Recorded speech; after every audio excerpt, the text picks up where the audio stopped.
Systems, and today I'm going to demonstrate how to install the M02 Wi-Fi Expansion Module and connect a cMT-3102X to a wireless network. To connect the M02 Expansion Module, we'll begin by powering down the HMI.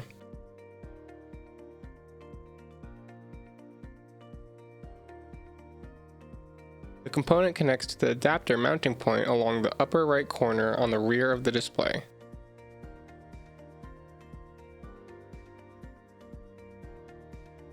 There are two small screws that secure the module to the HMI.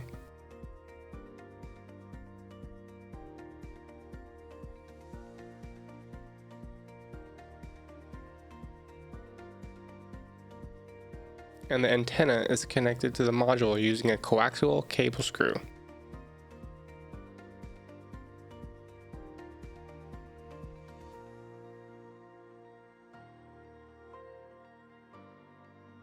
When the installation is complete, power on the HMI.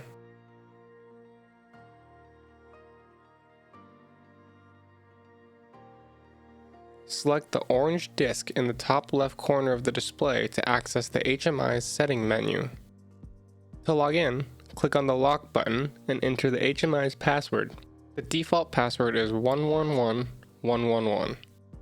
Once logged in, select the Wi-Fi tab and click on Wi-Fi connection. Select the preferred Wi-Fi access point and enter the password. When finished, click the Connect button or press the Enter key while the keyboard is displayed. If the password is valid, the HMI should display Connected within the status bar. If you found this tutorial helpful and would like to see more, head on over to our channel to check out our latest technical tutorials. Feel free to check out our website as well for free demo projects, user manuals, and more. Thank you for watching.